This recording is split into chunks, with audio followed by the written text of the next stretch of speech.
y además líder del movimiento, si no me corregirá, del Movimiento por la Unidad de los Pueblos o Unidad Popular. Doctor Ceballos, ¿cómo está? Buenos días. Muy buenos días, un gusto conversar con usted, Rodolfo. ¿Alguna corrección, doctor?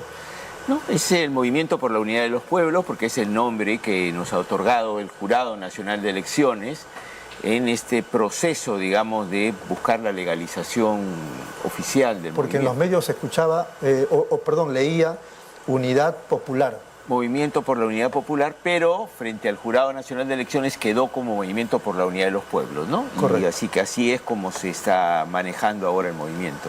Muy bien. ¿Qué pasó? Eso se lo quise preguntar de hace ya una semana más o menos, no tuve la suerte de tenerlo como ahora. ¿Qué pasó con la coalición ciudadana?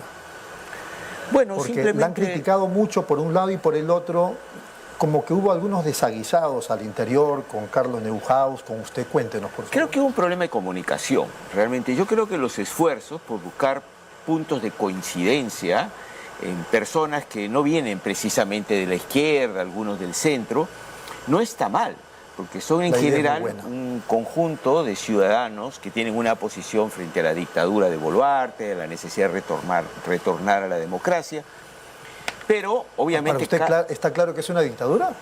Para mí está claro, sí, y ahora si quiere lo conversamos, porque... Correcto, de verdad, pero termine. Ahora, yo creo que más allá de esos puntos que podemos coincidir, también hay una serie de diferencias. Lo que sucede es que me parece que no se comunicó claramente que Coalición Ciudadana ya es un colectivo formado, que ha emitido opinión ante algunas circunstancias nacionales, y yo fui invitado, creo que como otras personas, a buscar, digamos, algunas, en el marco del debate, algunas coincidencias, pero no somos parte de Coalición Ciudadana, ¿no? Y tampoco debemos compartir las opiniones de Coalición Ciudadana, o sea que no es que estemos en contra de la búsqueda de coincidencias y de sentarnos a conversar, pero aclaramos que no somos parte de Coalición Ciudadana. ¿Ese manifiesto es de Coalición Ciudadana o de los convocados? Yo pensé que era de los convocados, pero es un manifiesto que después se quisieron aclararlo los amigos de Coalición Ciudadana, que ellos promovían el comunicado, pero que hubo un error en la convocatoria que se hizo a una conferencia de prensa como Coalición Ciudadana, donde aparecíamos suscribiendo ese llamado varias personas, que como Coalición Ciudadana no convocábamos porque no somos parte de ese colectivo, ¿no? Claro. Así que ese ha sido, digamos, un tema de la forma de presentación para esa conferencia de prensa y de ese comunicado. El incidente, digamos, la madre del cordero era el manifiesto, ¿verdad? La madre del cordero es no haber explicado que una cosa es Coalición Ciudadana y otra cosa es que varios ciudadanos tratemos de conversar, de debatir sobre algunos puntos de coincidencia que podemos tener a pesar de las diferencias que obviamente tenemos, ¿no? Salvo que yo lo haya malinterpretado a Carlos Neuhaus, creo que él dijo que, digamos, no estaba de acuerdo con el manifiesto a partir de que se promovía el adelanto de elecciones. En su caso, ¿cuál fue el problema? Bueno, yo creo que habían dos cosas que me hubiera gustado que estuvieran en el manifiesto. La primera, decir taxativamente las características de este gobierno y de este Congreso y la necesidad de promover la movilización social para poder terminar con este tipo de avasallamiento, por lo menos de la forma democrática formales que tenemos en nuestro país. Creo que son dos elementos que más allá de las diferencias debieron ir en el manifiesto. Que debieron ser más duros en el manifiesto. Me parece ¿Cuáles son que las debimos características del gobierno para usted? Sí, no más duros, sino más directos, más claros. Este gobierno no se va a ir si no hay movilización y lucha de la ciudadanía. Y hay que decir con claridad, este no es un gobierno autoritario porque tiene algunos rasgos que vulneran, digamos, las formas democráticas. Este gobierno ha matado a casi 70 personas. Entonces, ¿qué clase de gobierno democrático promueve, premia, asciende, ¿no?, a los autores directos de unas matanzas como ha habido acá en el país? Bueno, el premier Otarro la dijo la otra vez que no hay responsables respecto de las muertes, ¿no? Mire usted, cuando no solamente los organismos internacionales han señalado que han habido crímenes flagrantes de lesa humanidad, gente que ha sido asesinada apuntándole con un revólver sin tener ellos arma ni estar en actitud agresiva. sino además hay pruebas forenses, hay videos, hay fotografías que muestran claramente que aquí se han establecido órdenes para terminar con la protesta ciudadana. Bueno, por lo menos hay una orden de captura contra uno de los asesinos. Que es muy poco. ¿Y después de cuánto tiempo? Después de casi un año o más de un año de que ocurrieron los hechos. Pero tenemos una presidenta que salió a premiar, a felicitar la acción de las fuerzas de seguridad, que alentó y dio órdenes para que actuaran de esa manera las fuerzas de seguridad, y que además se han obstruido todas las investigaciones para determinar a los culpables. Se han cambiado 5 veces a los fiscales. Los familiares que tienen que ir a declarar tienen que pagar con sus recursos A Lima. el viaje a Lima. Los informes que han alcanzado no solo son inexactos y falsos, sino han tardado un año en alcanzar informes incompletos las fuerzas de seguridad. ¿Acaso el Congreso ha formado una comisión investigadora sobre esto? Entonces, ¿cómo es posible tener un Ejecutivo y un Congreso que tapa, ¿no es cierto?, con un codo el asesinato de tantas personas por salir a protestar? No fueron asesinatos en una confrontación esto, ¿no? O en un día.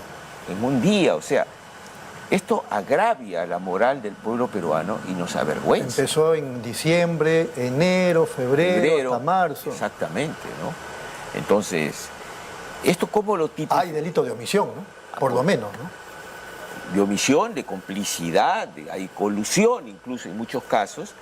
Entonces, ¿esto significa que este gobierno es un gobierno democrático autoritario? No. ¿O es un gobierno genocida? Claro, podría estar de ¿O es un acuerdo con gobierno usted. asesino? Estas cosas tienen que definirse, pero claro, aquí se trata de tapar todo, ¿no? Usted hablaba un poco de la necesidad de la movilización ciudadana. Yo digo, este gobierno y este Congreso y quienes manejan el Estado no se sentirán empoderados porque justamente no hay movilización, porque la gente llamada a convocar a las movilizaciones no tienen ya, digamos, la credibilidad que el pueblo requiere. Yo creo que hay varios aspectos, pero un primer aspecto es, tampoco es creer que este gobierno y este Congreso se sientan muy fuertes y con razón, ¿no? Uno ve cualquier encuesta y se da cuenta la desaprobación y la indignación ciudadana, ¿no? Eso es real. Cuando existía el gobierno de Fujimori, Fujimori manejó una política populista, y usted recordará cómo tenían bolsones de apoyo, porque ellos manejaban dinero directo y le daban para comprar cosas y entretener a la gente, ¿no? Este gobierno ni siquiera es eso. Este gobierno nació en la ilegitimidad y en un golpe de Estado a Pedro Castillo, que cometió errores, todo lo que querramos. Y ese era otro tema que quería abordar con usted. ¿Ilegitimidad? ¿En qué momento la ilegitimidad? Pero por supuesto, cuando Pedro Castillo lo detienen... ¿Pero por qué lo detienen? ¿Por qué lo detienen al presidente? Lo detienen a pesar de tener inmunidad como presidente Sí, de la pero República. ¿a partir de qué lo detienen? A partir del anuncio que hace él de disolución del Congreso. De disolución, o sea, También. estaba dando un golpe. No, porque el golpe de Estado... A ver, además de hacer el anuncio, yo anuncio que disuelvo el Congreso, ¿él convocó a las Fuerzas Armadas? No convocó lo a las sé, Fuerzas seguramente Armadas. que no. Firmó un documento diciendo yo disuelvo el Congreso, convocó a una gran movilización social para avalar la toma... O sea, no hubo efectos políticos, sociales, etcétera. No hubo tomas, no hubo decisiones concretas que avalen lo que penalmente se tipifica como una rebelión, claro, para concretar un golpe de Estado. No hubo esto. Yo no digo que no se lo investigue, pero decir que él llevó adelante... ¿Se un lo golpe debe de investigar Estado, para qué? ¿O por qué? se lo debe investigar por el hecho de haber planteado la disolución del Congreso. Por eso pues, eso es golpe pues. No, pero el golpe, a ver... No, el presidente no puede disolver el Congreso porque le provoca disolverlo. No, Usted lo sabe, doctor por Ceballos. supuesto, pero el presidente, ¿qué hizo para disolver el Congreso? Anunció, pero el presidente, en potestad, ¿no? ¿Qué debió hacer para concretar la disolución de lo que estaba señalando? Le falló el autogolpe, ¿verdad? No es que le falló, es que pero fue... igual, el delito está cometido. No está cometido el delito. A ver, para que se configure un golpe de Estado, tiene que haber una rebelión del Ejecutivo para ejecutar eso. No basta decir, yo quiero que cierren la Pues fiscalía. es el presidente de la República dando un mensaje a la nación. Sí, pues, pero el presidente de la República debió refrendar en un documento. A ver, cuando Fujimori dio el golpe de Estado, que dígase de paso, las sentencias que tiene Fujimori no son por el golpe, no son por el golpe. Sí, o sea, entonces aquí la justicia es Porque para usted sabe uno. la historia de por qué, ¿no? Ah, no, claro. Porque en Chile, pues, ellos asumen una posición distinta sobre el tema de golpes con lo de Sí, Pinochet. pero cuando y ha todo lo venido demás. acá tampoco le han abierto un proceso Claro. por la disolución del Congreso y por un golpe de Estado. No ese es el hecho por el cual Pésimo está precedente. detenido. Pésimo precedente. Sí, por supuesto, ¿no? Porque no solo basta que el presidente diga, ¿saben qué? Yo disuelvo el Congreso. Bueno, señores, ejecute pues lo que usted está diciendo. Como presidente, ejecútelo. ¿Qué significa que lo ejecute? Convoque a las Fuerzas Armadas y Policiales a cerrar el Congreso. Convoque a la ciudadanía a avalar lo que usted está haciendo. Refrende en un documento lo que usted está diciendo. Entonces, fue una decisión, si se quiere, del punto de vista instrumental, absurda. Porque Absurdo, no se claro. llevó. Pero lo que no fue absurdo, y sí fue ilegal, fue que se decretara una vacancia, porque el hecho que él hiciera eso, podemos decir, es una infracción constitucional. Bien, está bien. Pero es absurdo e ilegal también lo que Ilegal, hace él. exacto. Pero por supuesto, Exacto, y si pero es no, ilegal, lo que sí es fue un golpe de delictivo. Estado, lo que sí fue un golpe de Estado, es agarrar y decir, ¿sabes qué? Yo te decreto una vacancia inmediata, ya, infraganti si se quiere. Ya, ¿con cuántos votos? Porque hay un reglamento en el Congreso. Ya, ¿se alcanzaron los votos? No. Entonces, ¿por qué lo detienen eso al también está presidente? mal. Se requerían, creo, 104 votos. Así es. Y se lograron 102, me parece. 101. O sea, no se alcanzaron los votos. Ah. ¿No es cierto? Entonces, Pero el eso pre- no lo santifica Castillo. no, yo no lo Y estoy, su yo, golpe. yo no lo estoy santificando. Yo lo que estoy diciendo es que tampoco, digamos, Castillo dio su golpe de Estado y la democracia se defendió, porque eso no fue así, ¿no? Porque además, desde mi punto de vista, la señora Boluarte ya sabía que iba a asumir, ¿no? Y el baile que se produjo en el Congreso, que además fue absolutamente irrespetuoso. En la trastienda, Dina ya coordinaba con A Keiko. mí no me cabe la menor duda. Vamos un ratito a la pausa, ¿le parece? Claro. Regresamos en unos momentos aquí en Pulso Informativo.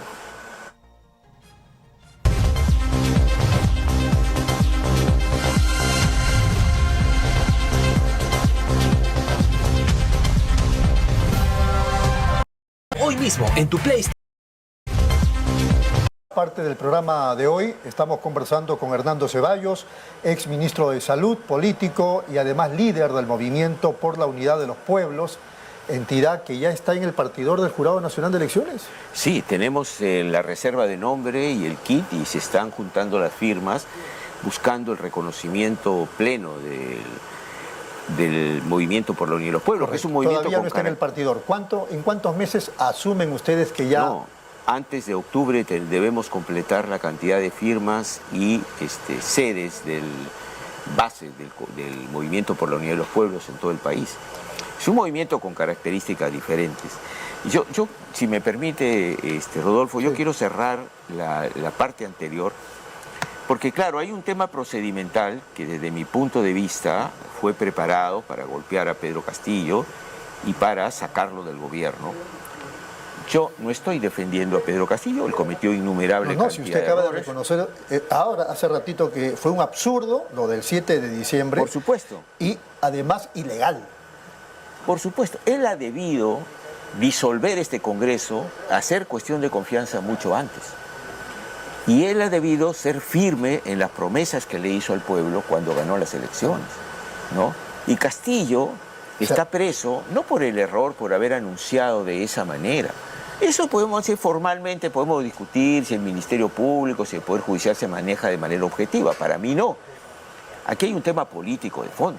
Quieren tener a Castillo adentro por lo que significa Castillo, porque Castillo levantó una No significaba posición. mucho Castillo. ¿Ah? No significaba mucho. O sea, en los meses que estuvo como presidente, y usted lo debe reconocer, usted era un lunar al lado del gabinete. O sea, era desastrosa el nivel de la gente que había ahí. Bueno, teníamos gente muy calificada, teníamos a un ministro de Economía como Pedro Pedro Franque, se Andrés Durán, rescata. había Pero gente. después lo que fue pasando con el gabinete, ¿no fue acaso desastroso? Bueno, pero eso, mire, yo le puedo reconocer que no fue un gabinete. El señor Silva como decía que para- era ministro de Transportes porque Exacto. sabía manejar carro. Exacto. Yo no creo que el gabinete estuvo a la altura del desafío de producir los cambios que había prometido Castillo. Definitivamente no estaba a la altura. Y eso sin hablar de los actos de corrupción por los que se le investiga. Pero eso se está investigando. Pero incluso teníamos un premier de lujo, que era Héctor Béjar, que fue sacado de la cartera por las presiones de la derecha. Canciller, ministro de Relaciones Exteriores. No duró mucho. No duró mucho. Lo que quiero decirle es que lo que más frustra a la gente es que la ilusión de los cambios que encarnaba Pedro Castillo no se plasmaron. Faltó firmeza y la derecha, por supuesto, hizo lo posible por no dejarlo moverse. Ahora, esto que se le indilga a Castillo, que es incapaz, que tuvo un mal gobierno, etcétera.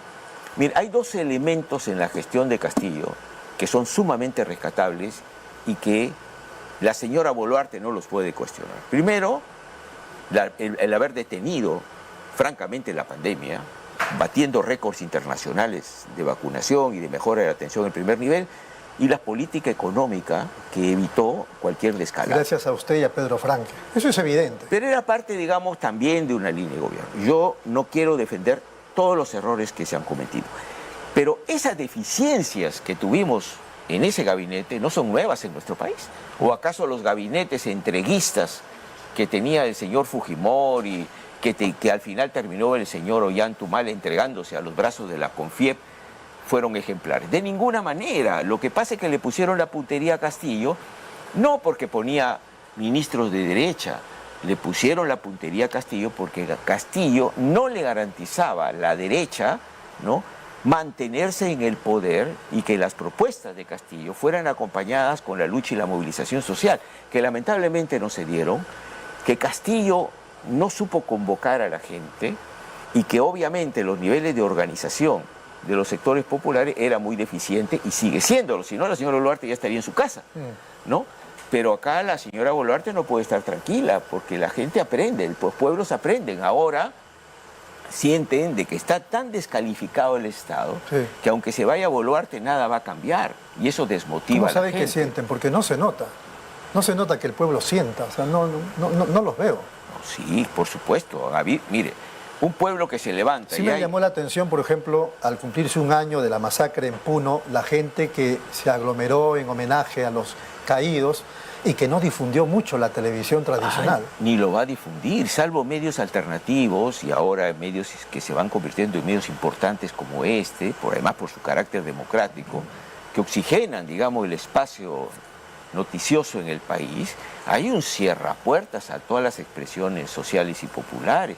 Lo de Puno hacía algo multitudinario y es un ejemplo de que nuestro pueblo no olvida, de que nuestro pueblo sigue exigiendo justicia. El pueblo y sus autoridades, me parece, el alcalde. Por supuesto, ¿no? Y algunas autoridades consecuentes que existen en nuestro país, ¿no? Así que la señora Boluarte que no duerma tranquila. Acá hay más de un 80% de disconformidad con su gobierno y con este Congreso, ¿no? Si esto se llega a organizar y genera un nivel de movilización importante, acá se va la señora Boluarte, se va el Congreso y pueden aperturarse nuevas posibilidades de cambios en nuestro país. La derecha está haciendo lo imposible porque esto no pase, pero los tiempos y la voluntad de los pueblos no se pueden detener mucho tiempo. Pero tal como estamos, más parece que hay que esperar hasta el 2026. ¿No? Más bien preocupa lo de Nicanor, el hermano de la presidenta, porque están preparando un grupo político donde ella, aunque no se expresa de ese modo, parece que tiene muchas pretensiones. No, sino digo tras bambalinas sus pretensiones de mantenerse en el poder de algún modo después del 2026. Sí, esa es la intención, no cabe la menor duda. Ellos van a apoyarse o en los partidos que tienen o buscar recambios porque saben que los partidos que están en el Congreso tienen un nivel de descrédito enorme, tremendo, incluyendo Perú Libre, incluyendo una serie de congresistas que traicionaron, ¿no es cierto?, el programa y al propio Pedro Castillo. Digo al propio Pedro Castillo porque unos días antes estaban en su oficina pidiendo... Bueno, nos tenemos que ir. No ha hecho una sola autocrítica a los políticos o a los colectivos que debieran promover la salida a las calles, ¿eh? Yo creo que están. Mire usted las últimas movilizaciones. No, hay miles de personas que se han volcado a la calle, a pesar del miedo, a pesar de que se trata de tapar cualquier tipo de expresión social. Tienen que crecer, tienen que fortalecerse. Pero ese es el camino, ese es el rumbo en el cual va transitando el pueblo peruano y vamos a triunfar. ¿No? Y usted sigue participando en las convocatorias de la coalición ciudadana, ¿verdad? ¿O ya no? No como coalición ciudadana, pero por supuesto yo me siento a conversar con muchos de los políticos, pero no soy miembro de coalición ciudadana. Correcto. Ha sido muy amable, doctor. A ustedes, muchas gracias. Ha sido el doctor Hernando Ceballos. Nos vamos, amables televidentes. Hasta mañana.